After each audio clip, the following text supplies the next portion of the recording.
Alright, so today we're going to talk about absolute convergence. So, what absolute convergence means is that if a series, let's just say S of n, which is from n equals 1 to infinity of a of n, this converges absolutely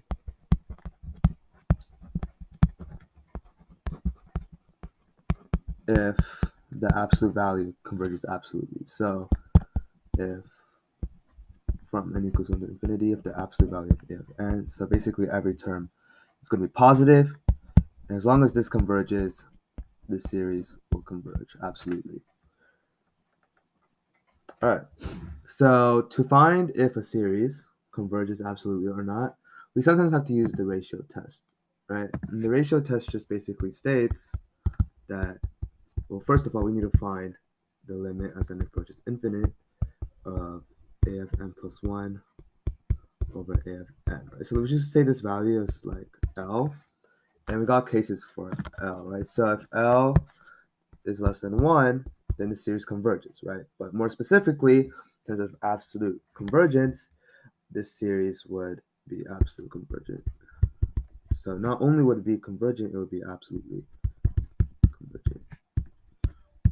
All right, and then similarly, if L is greater than 1, then this would diverge. And then if L equals 1,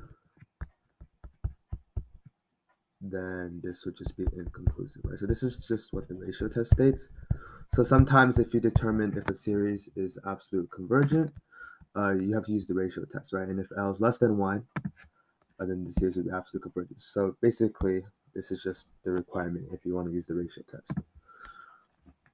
All right, so let's just go into some examples on like how do you know if a series is absolutely convergent or not. So let's look at example 1. So this is going to be the series of n equals 1 to infinite of this. All right, so we have this as a series. So we know that this is going to be our a of n, and we want to know if it's absolute convergent or not, right? So if we go back here, if converges absolutely, if the absolute value converges, right? So we got to find the absolute value of a of n. Right, so this is just going to be, well, absolute value of, so this term would just be 1 because the negative would just disappear. So we really just want to find if this is convergent. 1 over 2n squared plus 3n plus 5. Right, and we can see here if we just use another test, which is, we can say that this is less than or equal to this, and we know that this converges, right, by p series, because 2 is greater than 1, right? So we can see that since the absolute value converges, this series will converge absolutely.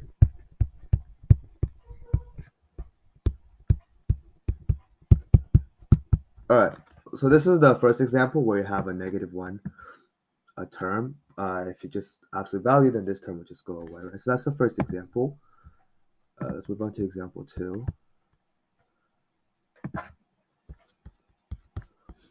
So example 2 is going to be the series of cosine and pi over n cubed, for example. So in this series, remember this is a of n because it's inside the summation notation. So we see here that we just got to test a few values, right? Because cosine function oscillates. So cosine pi, for example, is, well, that's just n equals 1. This is negative 1. Cosine 2 pi is 1. Cosine 3 pi is negative 1. Cosine 4 pi is 1. So we can see here that this just oscillates from negative 1, 1, negative 1, and 1, right? So we can just rewrite cosine n pi as just negative 1 to the power of n. So this is basically, now we can rewrite this as like in example 1, where we have a negative 1 to the power of n term, right? So if, remember, this is our a of n. So we have to find if the absolute value of this converges, right? So The absolute value, again, we just remove this term because it's just 1. So I want to see if 1 over n cubed is convergent, and again, by p-series, this is absolutely convergent.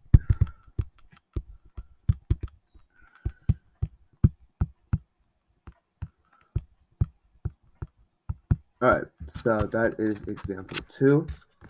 Let's move on to a few more examples. So each example is going to be harder than the other ones. So example 3 would be summation from n equals 1 to infinity of 3 to the power of n over n factorial. Right, so in this example, we see here that this is again a of n, but there's no negative 1 to the power of n term. Right? So the absolute value of a of n is just this. So in these type of examples, we got to use the ratio test, right? In the ratio test, all we got to do if we want to determine if a series converges absolutely is if L is less than 1.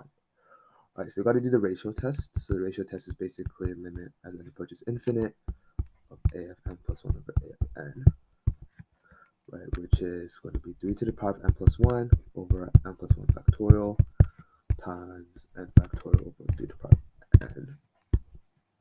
Right, oops, I gotta put the limit notation here.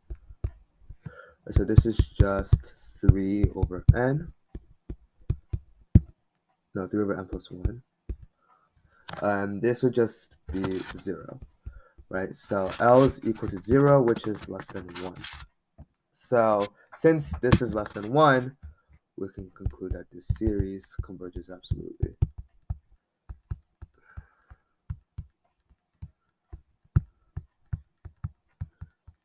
All right, so that's example 3. I have like 2 more examples to show. So let's just move on to that.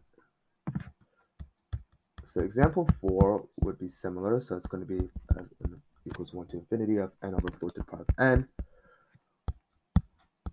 Right, so this again, this is a of n, and we see here that the absolute value doesn't change anything. We still got to determine, because there's no negative 1 to the power of n term, so there's like nothing that goes away.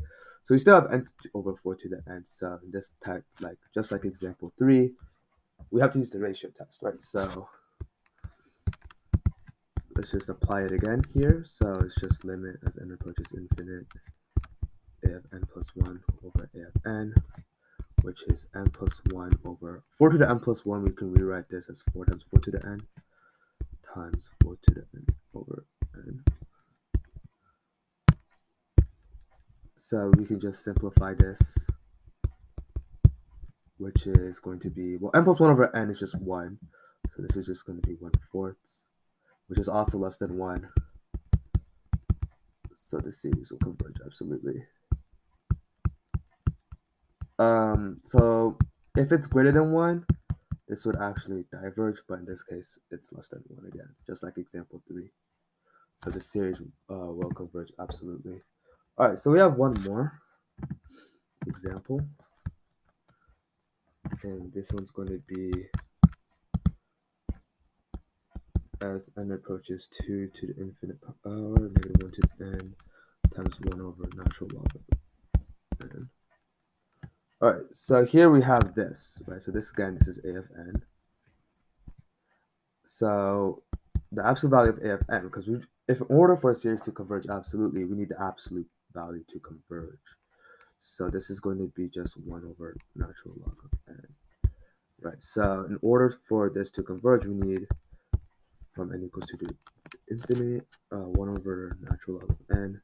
So we need this to converge, right? But we know that the natural log of n is less than n for n is greater than 2. So we can rewrite this as less than 1 over n.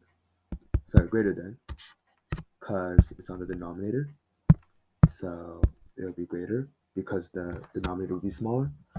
So since we know that this diverges, because by p series 1 is less or equal to 1, right? So by p series this diverges, and since this is greater than a series that diverges, this would also diverge.